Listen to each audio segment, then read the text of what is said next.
Awesome. So the art of handling objections. Yeah. I know this is something that you've obviously dealt in your healthcare company, the one that you built that was the first of its kind in the US to offer financial rewards for healthy behavior. And I can only imagine the number of objections you were getting back then when building it. Can you share with us what's the kind of the biggest, the hardest objection, if you will, that stands out from your, in your memory, Oh, wow. Um, and how it's did you deal interesting. with it? Yeah. I mean, it's all how you deal with it, right? So, and I'll talk about that in a second. I think, is the guy, the gentleman that was the head of benefits from Waste Management. For all of you know, Waste Management, one of the largest companies in the world. Particularly bad healthcare costs. Just think about, who most of their employees are. They're truck drivers and not exactly exercising and eating well and the like. And he said to me one time when we were a relatively early company, I will never pay people to do the things they should be doing on their own, which is, You should have rewarding. spent $1 million with him then. So that is definition of objection, right? Right? Like, not like what you are doing, we will never do because it's philosophically against everything I believe in. And what I said to him was that, and again, this is all about how you handle it. Like, you'll hear me but later talk about framing it back into the reason why your solution makes sense. Is I said to him, I said, put aside you for a second. Every major company and every major health plan in America has said that we're communicating with people about their diabetes and exercise. And at the end of the day, whether they do it or don't do it rather, is what determine what ends up on your income statement. If they do it, you save money. If they don't, they don't. So for whatever that's worth, let's keep in touch and appreciate the perspective. I got a call about 4 months later. Oh my God. Out of the blue. Back in the day when you had and my assistant calls in and said, there's a guy on the phone from Waste Management wants to talk to you right now. Now I thought, maybe I didn't put out my trash the right way in front of my apartment in New York City or something. And, interrupted a meeting. I was in an internal meeting. I got on the phone and he goes, okay. He goes, I'm going to change what I said. He goes, it's offensive me to pay my employees to do what they should be doing, but I keep having drivers crashing trucks into buildings because they have sleep apnea. So what do we have to do? Oh. And Waste Management became my second largest account. We were providing globally incentives to what they're doing. So, the lesson really is that you will have objections, even if you weren't doing anything new, even if you were just doing, you're not doing stem cell research. If you're just doing, something that's been done a million times before, right? You will always have objections, right? Because there's tons of competition, stuff like that. When you're doing an entrepreneurial venture, when it's new, of course you're going to have objections, right? Because people haven't seen it before. You're like, wait a minute, I'm going to get in a stranger's car who I don't know, and they're going to drive me around places. What do you think that first conversation was like? Right? So the art of handling objections is, first of all, they should be welcomed, because objections are what get you from I'm looking at something that you're doing all the way to I'm going to address the things, all the things along the way that ultimately make somebody, purchase something. But there is definitely, and we're going to spend time on it here, there's definitely an art to it in how you frame it up against the things that really make a difference. That's great, Michael. So I'm going to start from the beginning, kind of this, because I think for a lot of entrepreneurs, objections tend to throw us into this corner of like, oh my God, they don't like what I'm selling, right? There's something wrong with my product, right? Something wrong with my service, because it's a negative connotation right off the bat. Yep. So I think that's where it starts, right? Is how do you change your mindset there before we kind of go into the nuts and bolts? Well, and I think to your point, V, even beyond just the product, that what you're doing is not worthy. Right. Not even the widget, the product or service, but you just spent hours and hours and hours and years and years and years and lots of money and lots of alcohol and gotten to this point, and somebody has just sold you. Exactly. So it's not even just a validation or invalidation of product. And doubt towards that. It's a doubt of you and your journey. So here's the thing. That's just part of the deal. Like if you're just think of it by definition. If you're doing something new, if you invent a new type of pie, you're going to have objections. Like just accept it. Like that's just part of the reality and you have to embrace that. But like anything, it's what you do with it, right? And it's how you frame it and it's how you deal with it. So you have to expect it and frankly, almost welcome it and believe it's an opportunity to get somebody from, I don't know what this is, I don't know why I'm paying attention to, oh, wow, I really need to look more closely at this. Okay. The one thing that I think is super important, and I think they say this a lot of times about politicians, you know, they could ask a politician a question, and a lot of times they give them the answer that frames them a certain way that a lot of times doesn't have anything to do with the question. That's so true. Okay. Now that's not meant to be done disingenuously. Okay.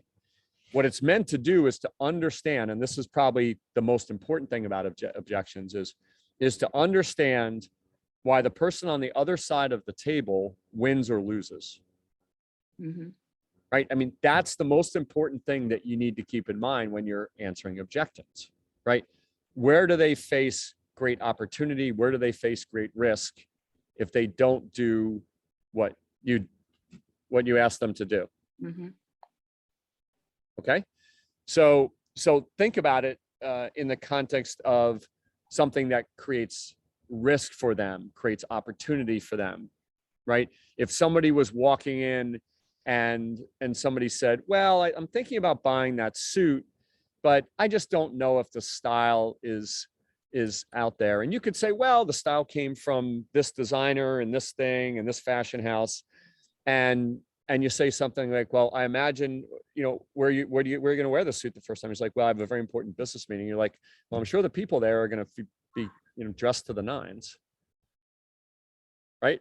So the guy goes, oh shit, like I better be dressed to the nines. So now obviously you got to convince them that suit does it. So a lot of times you have to tap into what is really important to them and how they face opportunity and risk. Right. So somebody comes to you and says, well, I don't think your thing does this, that, or anything. I don't think that's the right bottle of wine. I don't think that's the right pair of shoes. I don't think that's the right software. You could say, well, here's why I think it's the right software, right? Or you could say, listen, whether you buy this software or not, these are the 5 things you got to make sure you don't do. Okay, so objections are not just about, let me give you the answer to the question you just asked me, right? Objections are about framing it against something that compels them. Right. And that's a hard thing to do because a lot of times somebody will say, well, I don't think it should be purple.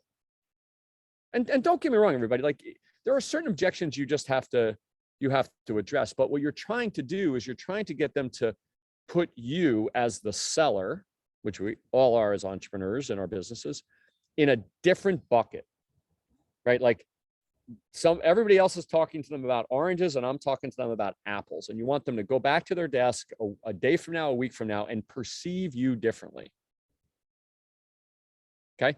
Give you another example. When I first started as a lawyer in a large corporate law firm, literally the day you get there, you starting getting calls from recruiters, and the recruiters say, listen, I know you're starting a large law firm. As many people know, in big cities like New York, when you work for large law firms, people get burnt out very quickly. And a lot of times they're looking for to hop from job to job. Million recruiters, they all do the same thing, blah, blah, blah. 9 of them would say, I have a better job for you across the street. Literally, I've been there a day. And you would say to them, but what is it going to be different? How are you different? How do you know anything? Right. And when I said that to one guy, if I even took the phone call, he would say, listen, you're right. We're all the same. But what I'm going to do is ask you what you want to do in 10 years. And I'm going to send you stuff along the way that isn't leave tomorrow, right? It's making sure you're aligning to what you need to do to what you want to look at in 10 years. So the objection of you're one of many, right? He could have said, what would the normal response be? I'm not one of many. I'm great. I'm cost effective. My clients love me. The same things everything say. When you do that, people tune out just like we tune out. But when he says, I don't care what you do now. I want to know what you do in 10 years, right? That's what's important. And I'll help you do that. You're turning that objection into a positive. And I can imagine, think about the way those 10 people were perceived, right? 9 of them were perceived the same, and 1 of them was perceived differently. They sold exactly the same service, which was recruiting lawyers to, hop from place to place. Okay. The key to objections is framing them in such a way that you stand out as providing a different level of value. Okay. Some of that may be by insight you provide. Okay. So an objection we used to get all the time at my healthcare company was, oh, so you provide a lot of different rewards for people to get if they take healthcare behaviors. Well, how do I know you guys are going to have the best televisions? If people want to pick from a whole bunch of digital TVs, how do I know you have the best ones? Right? So what are the 2 answers? Right? One answer is we have all the best, we source from the best, we have the best part, right? That's the traditional answer. Okay. What we said was, it's not about televisions. Okay. 99% of people are never going to pick the televisions. They're going to pick cash. They're going to pick a gift card or a debit card. These were the rewards that were options, right? Because if you look at all the credit card loyalty programs, when people get to pick whatever reward they want, 96% of it pick cash. So I took an objection and turned it into, oh man, these guys know a lot more about this than I do. Right? So they're going to walk into their boss's office and propose a reward program that has the best TVs and no one's going to use it. Okay. You always have to take the objection as an opportunity to frame who you are and what you do in a different light. Okay. That can be done with insight, right? I wouldn't say that's that insightful to say what I just said, but that's a level of okay, I'm going to take what they said and show to them that there's a whole bunch of other things that they should be thinking about. Yeah. Okay. And it's, there will be times where objections put in front of you will be linear. They'll be, just answer my question, right? How many employees do you have? Like that's not big enough for us. All the stuff that happens with smaller companies, but more often than not, you have to be able to frame it in such a way that will help frame you in a different light. No, that's great. And for everybody on the phone, just please feel free to jump in, right? And especially if there's anything in your business that you're coming across, happy to discuss. Michael, so along the lines of what you were saying, right? The objections, it seems like, especially in an entrepreneurial world, right, come from different constituents, right? Because you can have objections from buyers, you can have objections from employees, you can have objections from investors.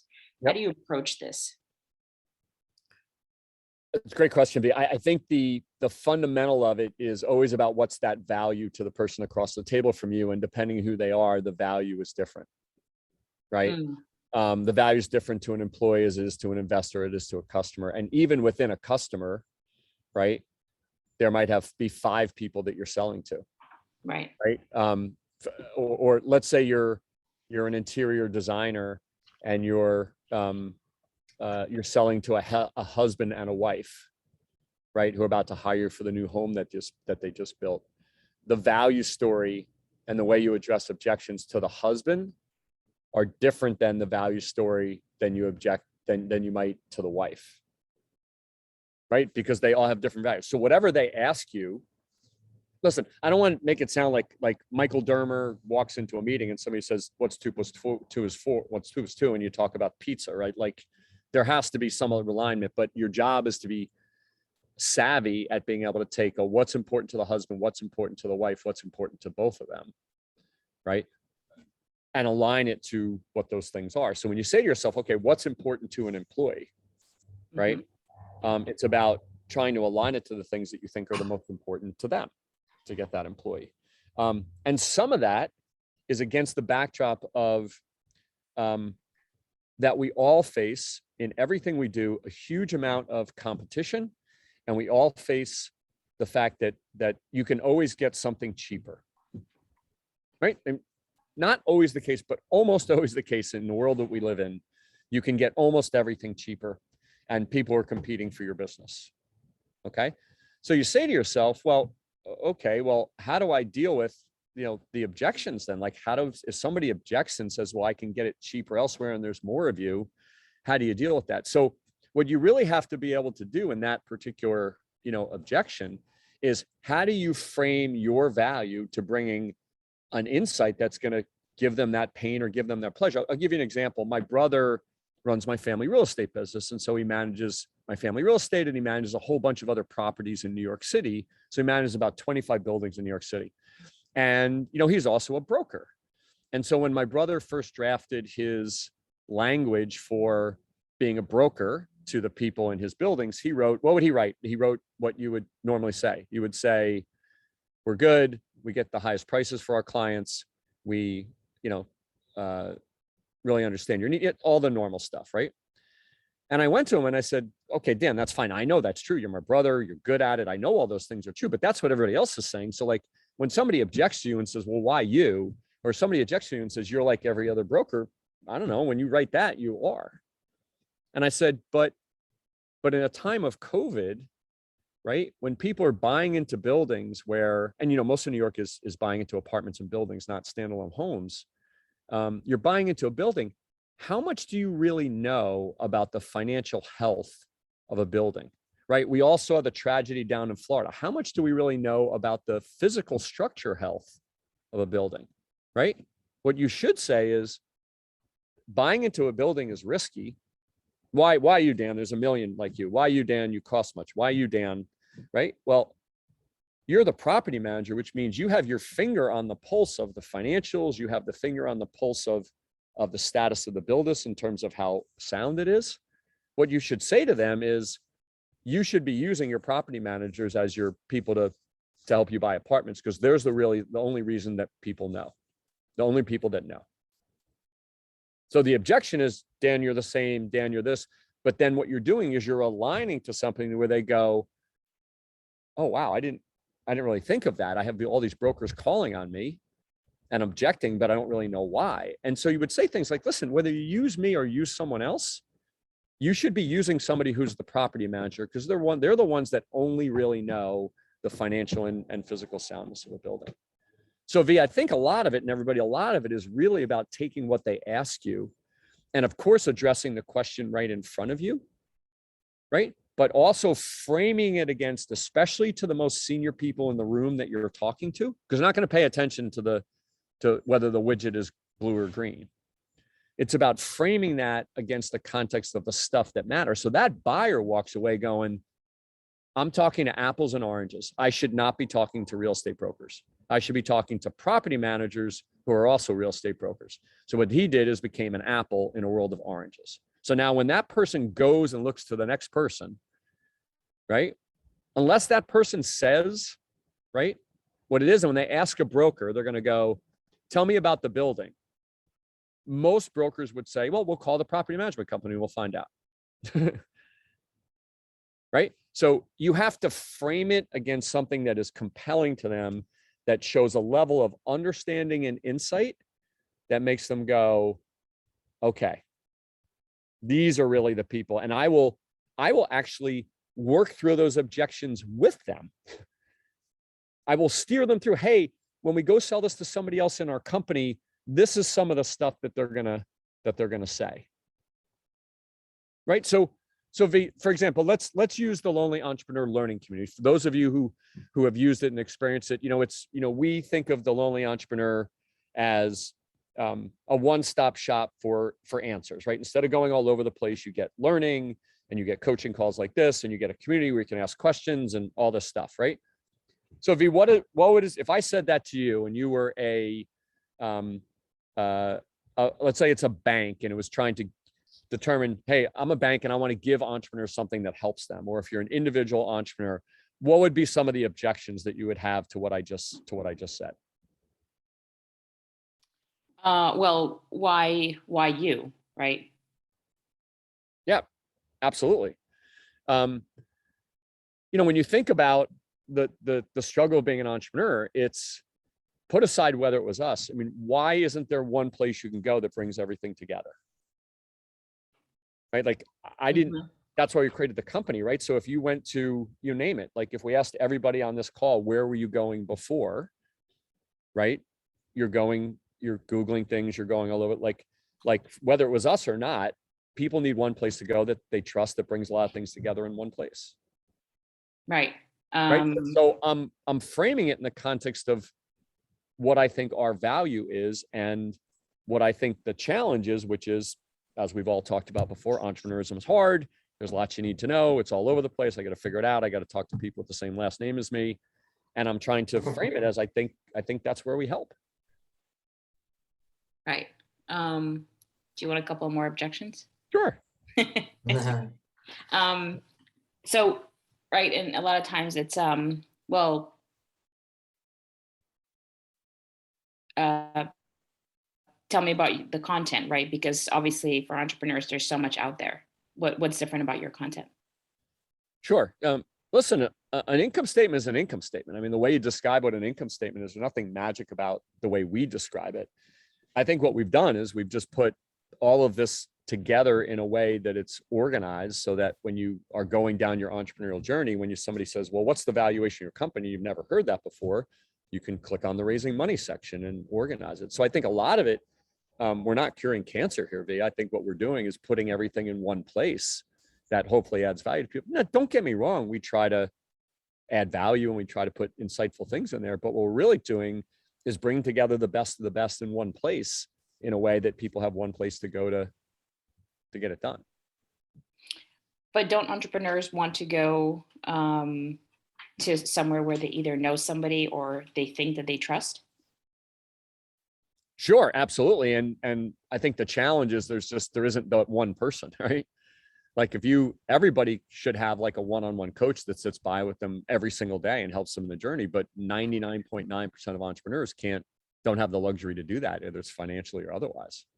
Right. So you'd love to have one person, but in the absence of one person, hey, one day somebody said, I'm about to hire my first employee. I've never done that. The next day it's, should I form an LLC? Mm-hmm. If there was one magical person that I could just wave a magic wand and would show up next to me every day, absolutely. We're just trying to fill that void, not with one person, but with one place to go to get, hopefully a lot of those answers. Right. And do you really answer questions 24/7? We do. We do. That was self-serving because that's, as you guys know, Victoria's team oversees that whole function. I think the other big objection is, well, wait a minute. A lot of this is free. Like I could Google things and get them for free. I can sign up for, some coaching sessions for free. I could get my questions answered in a Facebook group for free. Right. I mean, that's like, why would I pay? Now, some of you pay on your own and some of you are part of our corporate partners that have sponsored it for you, but somebody's paying, right? Like it's, well, why would I pay for this?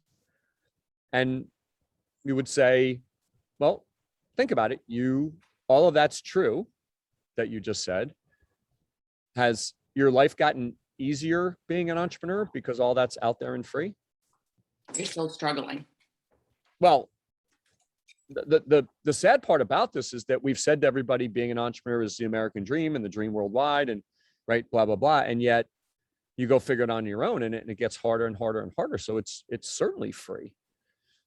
But does that actually solve your problem? Like, are you feeling that makes it easier for you? Now, in some places it gives you more information and sure, there's some great stuff about that. But I think, the big challenge is that free information that's all over the place just forces you to figure it out when, by the way, you have a couple of things on your plate already. Yeah. Right. So, what you're trying to do, and again, it's not about spin. It's about value. It's like, what are the problems that you're solving?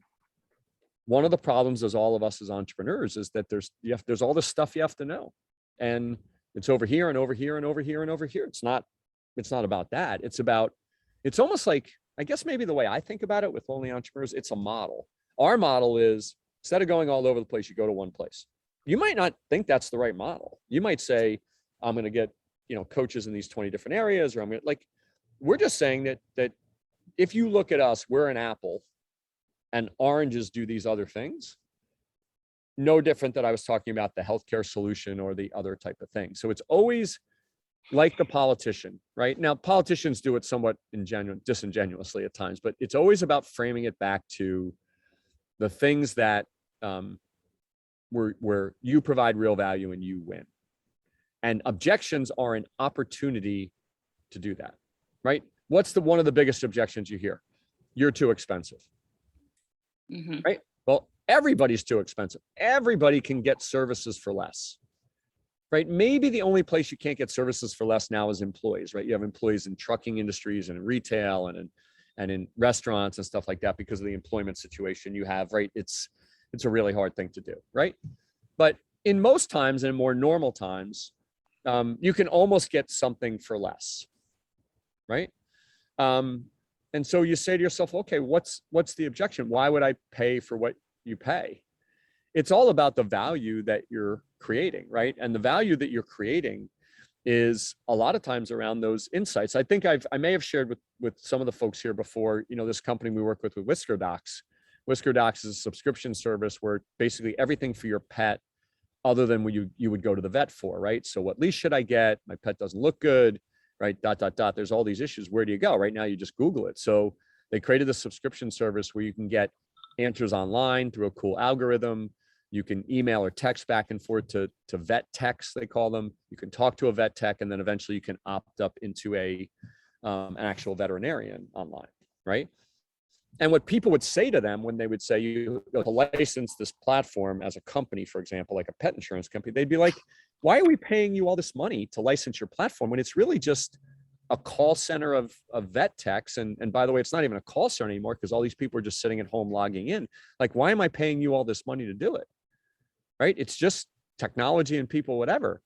And the answer was all about the specific problems that they solved, right? Do you know when a dog exhibits this behavior, it looks minor, you need to rush them to the hospital immediately, right? Like, there's insights that are gained through that expertise, right? That ultimately show, if you give them enough of those insights, so the right answer is not, well, we have people and we have technology and we have this and this and this. That's fine. The answer is, have you ever experienced when a dog does this?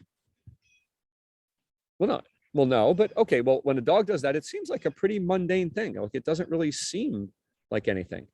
Do you know when a dog does that, that's an indication of a very serious condition? You need to get them to an emergency room right away. Right? That's an apple. The oranges are, I got a call center and people and chairs and stuff, right? But you've created value for them by adding insight. And that's what objections are really designed to do. That's great. Couple of questions, Michael. When do you know to kind of stop objecting to the objectives, if you will? In other words, right, if you're constantly bombarded with objections from a potential client, when do you understand that, okay, this isn't going anywhere? Well, I don't think that it's not going anywhere. I don't think that's the right way to look at it, V. I think the way I would think of it is this. You control, in 9 out of 10 circumstances, you control where it goes by how good you are at this, right? 1 out of 10, it's not going to matter, right? It's never going to make a difference, right? But in the other 9, right, it's like there's a woman that walked into a store on Fifth Avenue, Manhattan, and decided that she had to have the 74th pair of black shoes that she owns. Why? Right? Like, because they're different. Right. Whatever it is. But the point is that it's all how you handle these things, right? And a lot of times, well, the way you're handling them or leaving them with perceptions. And like, I'll give you an example. Like, sometimes when we talk about the learning community with people from the academic community, we say, we've tried to organize all these learning modules and provide information in one place and try to help people solve problems. And that's what we do. And they would say, well, has your curriculum been accredited by, and we'd say no and no and no. And they had a certain perception about this way this stuff should be. And we said, listen, we think entrepreneurism is hard. We think that curriculum is in a university setting is important, but as we all know, there's a whole journey that happens every single day that doesn't always fit nicely into a curriculum. So you know what we do. We'd be happy to talk together. And the gentleman went into our platform, started poking around. He said, wow, you guys are real. Like, so there are people that are so predisposed to not wanting to buy your stuff. You shouldn't be fighting with them. You should just be saying, this is the value that I think somebody needs. This is what we believe entrepreneurs need. You disagree, you agree, and that's how we sit in the place in the world. So when they do consider you, V, you're being considered as an apple, right? That when they do go back to you, when the person goes back to that legal recruiter, they go back and say, okay, you guys are an apple. I think the apple is the right model. Talk me through these couple of other objections that my people have. Right? And it is not you convincing them, right? Like think about you've heard this before, and this is in the learning platform in the raise money section, right? An investor will say, so tell me about you. And the entrepreneur will say something crazy like, we're awesome. Some version of we're awesome, right?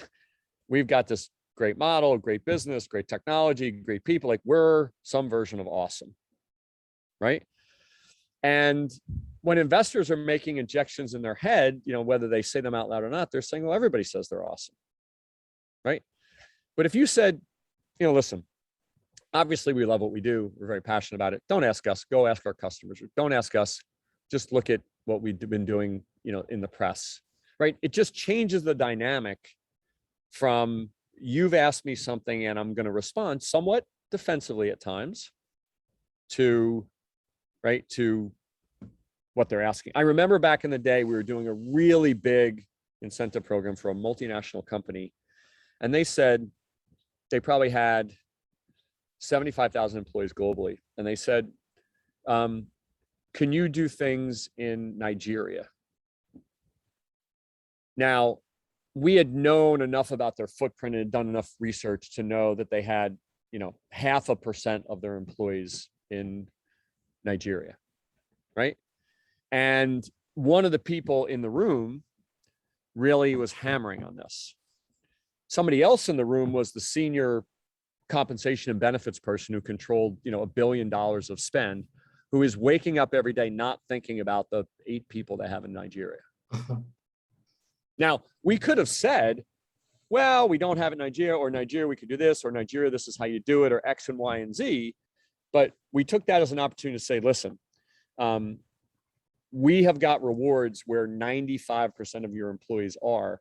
Now you're going to have a systematic approach to doing this, and we can add Nigeria at the appropriate time. The key is you don't have people managing their diabetes, and whether you use our reward system or not, you need to reward people, because otherwise this $1 billion spend is going to keep growing. Right? People forget about, I must say forget, because that's not, you don't want them to forget, but a lot of times people's perspective is on just the thing that's right in front of them. I would never say something like, let's assume we did it ideally for the 5 people in Nigeria. We nailed it. They are the most healthy people on the planet in the middle of Nigeria, these 7 people. You're like, who gives a shit, right? It doesn't solve so you have to be able to address, but a lot of times, you guys, everybody knows this. How many times have you been asked the question and you're saying to yourself, that's the wrong question, right? Or you're saying to yourself, that's focused on the wrong thing.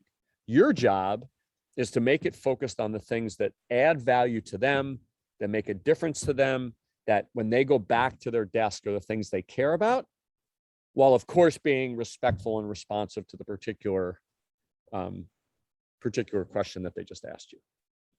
This is a real skill that needs to be developed. Right. I would add to that to say, totally agree. You need to know who you're talking to. Absolutely. And what they're, right. I mean, there's energy engagement. Some people are very clinical. They're just numbers guys. They want to see spreadsheets. They just want to know, where do I make money? How do I make money? They don't care if it's the next cure for cancer. They just want to 100%. know how they're going to make the money, or not interested. And then you have other people who are more like, let's say, oneself, and they're passionate, or they get excited about something that's new, innovative, disruptive, what have you, which is, for example, what I might, try to convey. I'm horrible with numbers because I don't care about numbers. I'm, being trained as a nurse first. It was never about numbers, but people. So that's always my angle, not purposely, just because, be yourself, first of all, and see how you engage. And for me, it's also about the energy you get, I mean, if somebody's a dick, you don't want to work with him anyway, pardon my French. Yeah. You know what I mean? I don't care how much money he has or how much he wants to give you. And you'll learn that as you go. At first, sorry? I thought they only spoke French in Quebec and not. Yeah, I am a Montrealer. No, I think, and let me, you bring up a good point. A lot of times the way that you are skilled at framing what you do in the beginning heads off 75% of objections. Right, but that comes with practice over time. Yeah. And it also comes, it's a skill. Yep, it also comes with what you just said, is also knowing who your audience is. How many of you have come to the table, have gone out and wanted to hire a digital marketing firm, and the digital marketing firm comes to the table and they say, hey, we're going to talk to you about your stuff, right? And the objections, right, that are the likely objections, and an understanding of who you are and what your challenges are, right? Somebody that doesn't research anything about your company before they show up, okay? Remember, this is the honeymoon period. This is the sales period, right? Somebody that doesn't do that is going to get 1,000 objections, right? But somebody that does do that, someone's going to say, okay, somebody has insight about us. They've done research. They understand what's important to us. Great. I'm going to move past those objections. I'm not going to go through that stuff, right? And so part of knowing who your audience is, part of getting out in front of, right, a lot of the way you present in the beginning of something, right, frames that what might have been 100 objections are now 40 objections, right? And then obviously you're using a bunch of these different techniques to try to align to the stuff that really makes difference to them. Michael, that's an excellent point. And part of knowing your audience is also knowing what stage in the process you're at and what level of leadership or management will be in any meeting. I recall a very brief example. One time we had a meeting with the CEO of a large, everybody would know who they are. And I recall, we having this discussion, and it was almost like one of those, we're targeting the people in Zimbabwe or Nigeria or whatever it is you just said. Whereas meanwhile, the US is their footprint, right? And for their media, it's a large media conglomerate. And it was interesting. The CEO started, he was in that meeting, very quiet, as they often are. And the lower level lieutenants, trying to make their mark, were bringing up some of these, and that question like you mentioned a moment ago, is that even the right question? They're bringing some really bizarre things up that certainly were not germane to their current, or what we could see as their projected business model for all of our other prior discovery. And it's interesting, that you can go to it. You're either making a good mark based on everything and seeing what the senior leadership will say at some point and kind of managing their own people in the room. But other times they can also be annoyed by what's happening in the meeting. And though you didn't do it, if that senior level of management is getting annoyed by the whole process, that can also sabotage what you're trying to do, even though you didn't instigate the problems. And that's why it's very important to try to manage those expectations up front with, knowing who's going to be in the meeting and all these things, and trying to make sure that the agenda is solid and all that, so that when you finally get to that place where that senior discussion is happening, it doesn't go up in flames, because now you got people in there that are either trying to drive their own objectives, or they're trying to take you down because they want somebody else. And that's, you got to read the room that way. But I remember those situations. Fortunately for us in that situation, the CEO was much more pleased with what we had, and almost in contradistinction to what the other guy was trying to do in the meeting. And I think you could really see he embracing us more because he was getting annoyed with, somebody on his own team. Really interesting dynamic that day. Well, I think, it's a great point. And I think that, in the beginning of this, I talk about kind of responding to objections, but by being prepared, by doing research, by knowing who's in the room and what their roles are incredibly important for getting out in front of things. So for example, if you knew that price was going to be an issue, right? Why wouldn't you address it before they even asked you about it? Right? Like, why wouldn't you frame it knowing who's in the room? Right? Why wouldn't you say in your presentation, because the finance guy or gal is in the room, why wouldn't you say, just say, no, we're not the least expensive. We are more expensive because we believe that there's critical insights and critical things that need to be achieved. And if you don't achieve these things, you're going to have these risks, right? Frame it the way you want to frame it before you get in front. But that does require knowing who's in the room. Like you said, it doesn't require knowing the research of what are the challenges of the company. And a lot of times, right? If you get the most senior people, and again, we're thinking more of a B2B environment. This is obviously a little bit different than retail or consumer. But when there's 5 people in the room, there's going to be a couple of people that are going to be the ones that drive that decision. Your answers have to be tailored to the stuff that matters. If you answer the what's the widget look like, that might satisfy the people that are the more functional people, but the people that are making the decision, the people that have the budget to do things, they don't care about that. Right? What they care about, is it going to add value? Is it going to keep me out of trouble? Is it going to grow my revenue? Is it going to prevent risk? Right? Those are the things that ultimately, stir the drink when it comes to objections. So look at objections as an opportunity to frame what you do in a way that have somebody walk away with you finding a playground where nobody else is playing. Like, you're an apple and everybody else is an orange. So when the next vendor comes in and the next vendor comes in and the next vendor comes in, they talk about it differently. Secondly is getting out in front of it. Getting out in front of the issues that and framing them in a way that puts your best foot forward, right? In your upfront presentation. Okay. And in doing that requires the things we talked about, knowing who's in the meeting, right? Being prepared about what their issues are. The other thing I would say is that whenever you can answer an objection by referencing another piece of well-known data or a theme that's already out there, right? So for example, in Lonely Entrepreneur, right?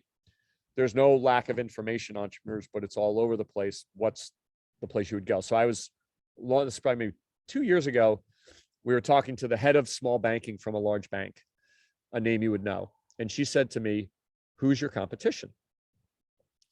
And I said to her, "You're the head of small banking for this large bank, right? You're in the small bank. You tell me. Like, who is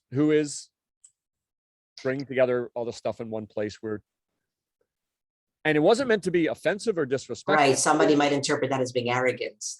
But the point is that you've got to put your best foot forward. And what you're trying to do is to say, this is what I mean by referencing something people already know, right? Like, she goes back and goes, "Oh, I already know that." Like, okay. Right. Or in my old health rewards business, people would say, "Well, this and this and this and this, so we shouldn't do this. Rewards aren't good. We shouldn't do that." And I was like, I remember I gave a talk one time with 3 other people on a panel, and we had the meeting ahead of time to say what everybody's going to say, and it's all collaborative. And it's about 500 people in the audience. I'm giving my thing about incentives, and the woman on the panel with me, my colleague, raises her hand in the middle of my first 10 minutes, which is the first 10 minutes is just who you are and what do you do, whatever. And I didn't even see her for a while because I was paying attention to the audience, and I started to see some people looking over at her, and I was like, I guess I was supposed to pick on her. I just said, "Do you have a question?" "Sure." And she goes, "I don't think incentives work." That's probably the definition of an objective, right? An objection, rather. Mhm. And I said, so what I did was I naturally went to, what are some things that people already know? I mean, I didn't say this to myself in my brain, but what is a theme people already know? And I said, well, how about this? Let's try. How many people here in the audience would rather eat pizza than salad? Right? And 60% of the people raised their hand. I was like, come on, who, like, forget about like weight and that, like, who would rather eat pizza than salad? Right? And everybody was, and I go, that's why you need incentives, because people would rather eat pizza than salad. Right? So all I did was to tap into something people already knew. Right? And sometimes something like that, sometimes like it's my example of, do you know in these credit card reward programs, 99% of people pick these cash things like debit cards and gift cards. And somebody goes to say themselves, oh yeah, I would do that too. I wouldn't pick a TV. I would just pick a gift card to, right? And get whatever TV I wanted. Right? So being able to frame it in a way that, remember, the goal of objections is this is your raw material. This is your clay that you get to shape to send people away going, I got an apple pile and I got an oranges pile. And there's a lot of people in the oranges pile. There's only one in the apple pile. Right? And that's the hill you want to die on. You want them to say either apples is the right model or the wrong model. But if it is the right model, this is the company you should use to do it. Okay.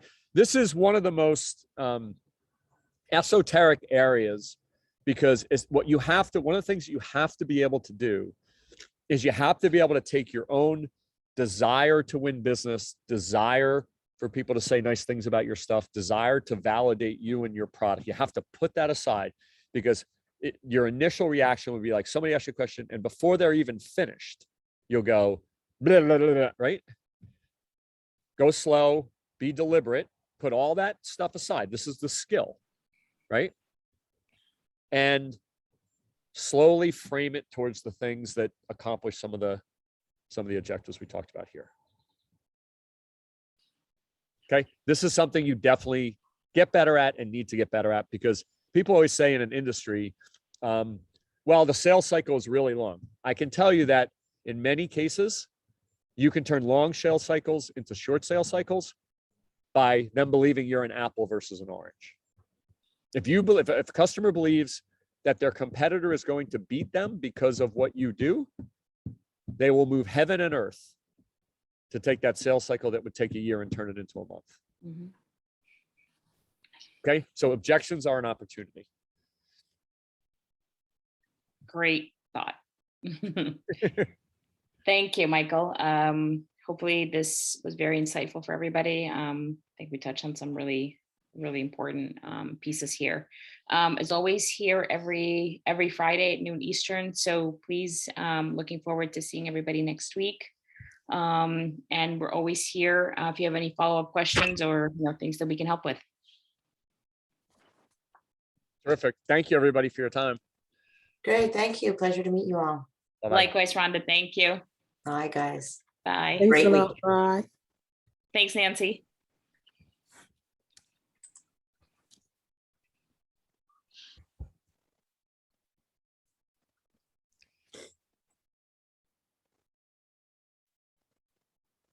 Sorry, I was muted. Thank you, Michael. Very insightful. Thank you.